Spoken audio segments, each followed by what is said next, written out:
Hello everyone, welcome back. So दोस्तों, आज हम बात करेंगे एक्टिविटी 6.1 एंड एक्टिविटी 6.2 के बारे में। तो जो आपके एनसीईआरटी में एक्टिविटी 6.1 गिवन, उसका एम क्या है, उस एक्टिविटी में हमें क्या प्रूफ करना है, हमें ये डिमॉन्स्ट्रेट करना है, हमें ये एक्सपेरिमेंटली बताना है कि क्लोरोफिल बहुत जरूरी होती है फोटोसिंथेसिस के प्रोसेस में। ठीक है, तो एक्टिविटी का एम क्या होगा, क्या डिमॉन्स्ट्रेट करना है हमें, तो हम लिख रहे हैं to demonstrate that chlorophyll is essential for photosynthesis। अब ये एक्सपेरिमेंट हम कैसे करेंगे, कौन कौन से स्टेप्स इसके अंदर इंक्लूडेड हैं, तो देखिए हमें इसके अंदर ये बताना है कि जो क्लोरोफिल है वो बहुत जरूरी है फोटोसिंथेसिस के लिए, यानी कि प्लांट्स में फूड की फॉर्मेशन के दौरान क्लोरोफिल एक बहुत ही इंपॉर्टेंट रोल प्ले करेगी। कैसे बताएंगे, हम क्या करेंगे, सबसे पहले पॉटेड प्लांट लेंगे, हेल्दी पॉटेड प्लांट जिसकी अलग अलग कलर जोन वाली लीव्स होंगी।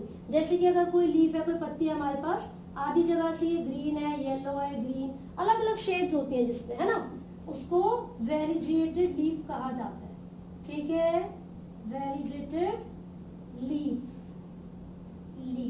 तो हमें कैसा प्लांट चाहिए जिसकी वेरिजेटेड लीव्स होंगी, यानी कि अलग अलग कलर जोन्स वाली लीफ होंगी। हम यहाँ पर कोई भी प्लांट ले सकते हैं, जैसे कि मनी प्लांट।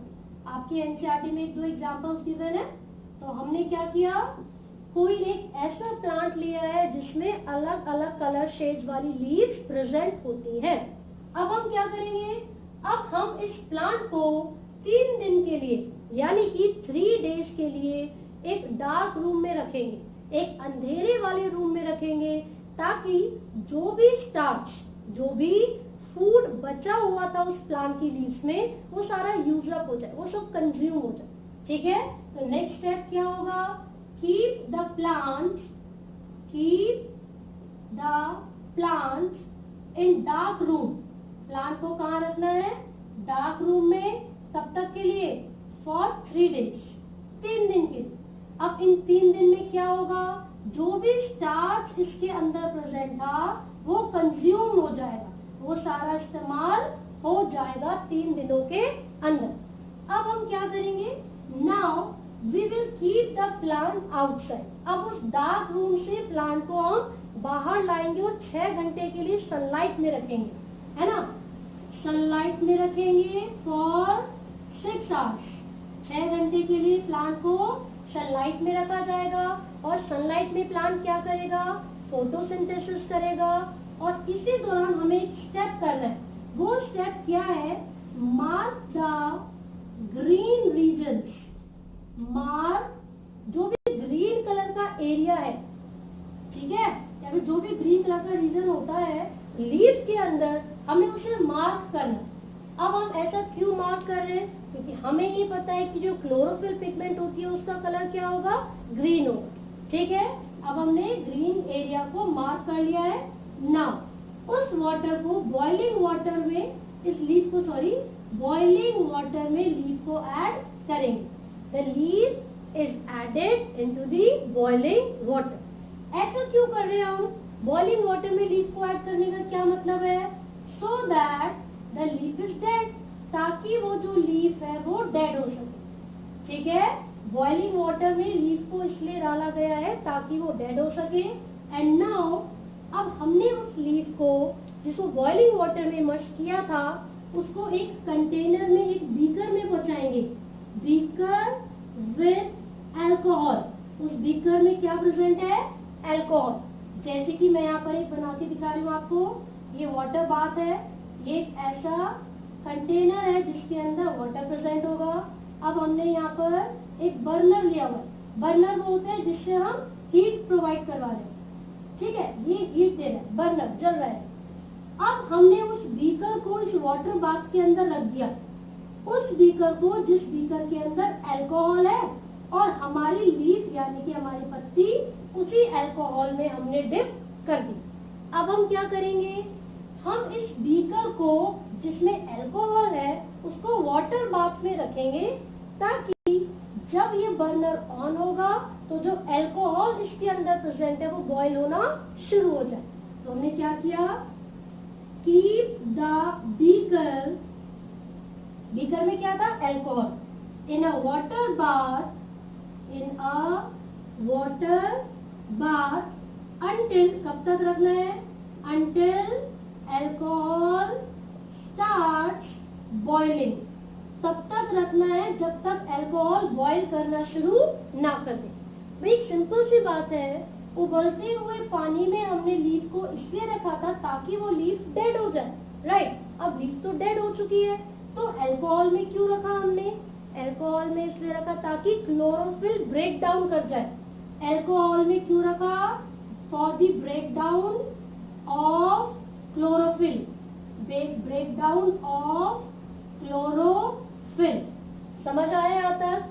अब जैसे ही आप ऑब्जर्व करोगे कि अल्कोहल ने बॉईल करना शुरू कर दिया है, अब आप यहाँ पर इस लीफ को निकालोगे और एक ऐसे सॉल्यूशन में रखोगे जिसमें डाइल्यूट आयोडीन प्रेजेंट होगा। तो हमने इस लीफ को ट्रांसफर कर दिया है डाइल्यूट आयोडीन सॉल्यूशन में, डाइल्यूट आयोडीन सॉल्यूशन में। और इस लीफ का जो कलर होगा, इस लीफ का जो कलर होगा, इट विल टर्न, कैसे, बेसिकली आयोडीन येलो कलर का होता है। जब हम उसके ड्रॉप्स को लीफ पर डालेंगे तो स्टार्च की प्रेजेंस में, स्टार्च की प्रेजेंस में जो येलो कलर का आयोडीन था वो ब्लू और ब्लैक कलर में चेंज हो जाता है। तो जब यहाँ पर फूड की फॉर्मेशन होगी तो उसी जगह पर स्टार्च प्रेजेंट होगा, और जहां पर स्टार्च प्रेजेंट है वहां पर आयोडीन का जो कलर येलो था वो ब्लू ब्लैक में चेंज हो जाता है। तो हमने पता है क्या ऑब्जर्व किया, देखो ये लीफ है, लीफ पर हमने मार्क लगाए थे जहां पर ग्रीन एरिया था, है ना। जब हमने इस लीफ को आयोडीन सॉल्यूशन में डाला तो हमने ऑब्जर्व किया कि जो ब्लू ब्लैक कलर आया है वो उसी एरिया में आया है जहां पर हमने निशान लगाया था। और निशान हमने कहाँ लगाया था, मार्क आपने कौन से एरिया को किया था, ग्रीन एरिया को। ग्रीन किस वजह से था वो एरिया, क्लोरोफिल की वजह से। तो इसका मतलब ये हुआ कि स्टार्च की फॉर्मेशन वहीं पर हो रही है जहां पर क्लोरोफिल पिगमेंट प्रेजेंट है। हमने प्रूफ कर लिया, ये जो हमारा एक्सपेरिमेंट था, yes chlorophyll is essential for photosynthesis. Clear है। तो दो तीन चीजें याद रखनी है। सबसे पहला, बॉइलिंग वाटर में इसलिए डाला ताकि लीफ डेड हो जाए, अल्कोहल में इसलिए डाला ताकि क्लोरोफिल ब्रेक डाउन हो जाए। जब क्लोरोफिल का ब्रेक डाउन होगा तो ये जो लीफ है आयोडीन सॉल्यूशन को आसानी से एब्जॉर्ब कर सकेगी, और जहां स्टार्च की प्रेजेंस होगी वहां आयोडीन का कलर येलो से चेंज होकर ब्लू और ब्लैक में बदल जाता। That's all. तो ये हमने एक्टिविटी 6.1 कंप्लीट कर दी। अब हम बात करेंगे 6.2 के बारे में। 6.2 में क्या हमें एक्सप्रेस करना है, क्या समझाना है, हमें एक एक्सपेरिमेंटल सेटअप करना है with and without potassium hydroxide. तो लिख लेते हैं 6.2। यहाँ पर हम क्या कर रहे हैं, experimental setup with and without potassium hydroxide, potassium hydroxide यानी कि KOH। ठीक है, देखो हमें क्या करना है, दो पॉटेड हेल्दी प्लांट्स लेने, हमें दो हेल्दी प्लांट्स लेने हैं, पौधे ले लिए हमने। ठीक है, हमने यहाँ पर दो हेल्दी प्लांट्स ले लिए, राइट। ये एक है and here is the another one. लगभग सेम साइज के लेने हैं जो हेल्दी भी हो और लगभग सेम साइज के भी हो। ठीक है, अब हमें क्या करना है, हमें इन प्लांट्स को एक ऐसी कंडीशन में रखना है जहां पर इनके पास कोई भी स्टार्च ना बचे। तो डार्क रूम में रख देंगे कुछ समय के लिए। जब हमने इनको डार्क रूम में रखा कुछ समय के लिए, 2 दिन 3 दिन, तो क्या होगा, इनका जो भी स्टार्च था, जो भी स्टोर्ड फूड था, वो एब्जॉर्ब हो जाएगा, कंज्यूम हो जाएगा। ठीक है, उसके बाद हम इन पॉटेड प्लांट्स के साथ इन दोनों में से एक प्लांट के साथ पोटेशियम हाइड्रोक्साइड KOH को रखेंगे और इनको एक बेल जार से कवर कर देंगे। किससे कवर कर दिया? एक बेल जार से कवर कर दिया और इनके बॉटम में हमने वैसलीन लगा दी है ताकि पूरे तरीके से ये सील हो जाए और एयर टाइट कंडीशन बन सके, है ना, एक जो गैसेस है वो अंदर से बाहर ना जा सके। तो हमने यहाँ पर इसको एक इन्वर्टेड बीकर या फिर एक बेल जार के अंदर हमने रख दिया। ठीक है, अब आप 6 आवर्स तक यानी कि 6 घंटे तक इन दोनों प्लांट्स को सनलाइट की प्रेजेंस में रखोगे और आफ्टर 6 आवर्स यानी कि 6 घंटे के बाद आप ऑब्जर्व करोगे कि हमें क्या रिजल्ट मिला, क्या कंक्लूजन आया। तो 6 घंटे के बाद हमें ये कंक्लूजन मिलेगा कि जहां पर जिस प्लांट के साथ हमने पोटेशियम हाइड्रोक्साइड को रखा था वहां पर कोई फोटोसिंथेसिस नहीं हुई, वहां पर कोई फूड की फॉर्मेशन नहीं हुई। कैसे पता चला? हमने लीफ को प्लग किया और जो भी पहले वाला एक्सपेरिमेंट किया था ना, आयोडीन सॉल्यूशन डाल के स्टार्च की प्रेजेंस को पता लगाना, तो यहाँ पर जो आयोडीन का कलर था वो चेंज ही नहीं हुआ, येलो से ब्लू ब्लैक कोई कलर ही नहीं बदला। तो इसका मतलब क्या है कि कोई भी यहाँ पर स्टार्च की फॉर्मेशन नहीं हुई, मतलब कोई भी फोटोसिंथेसिस नहीं हुई, जबकि यहाँ पर फोटोसिंथेसिस हुई थी। राइट, तो क्या डिफरेंस था इन दोनों में? KOH का डिफरेंस था। इसका मतलब ये हुआ कि ये जो KOH है, पोटेशियम हाइड्रोक्साइड, ये फोटोसिंथेसिस को कंप्लीट होने से रोक रहा था। कैसे? तो इम्पोर्टेंट है, याद रखिए, जो KOH है ये एब्जॉर्ब कर लेता है।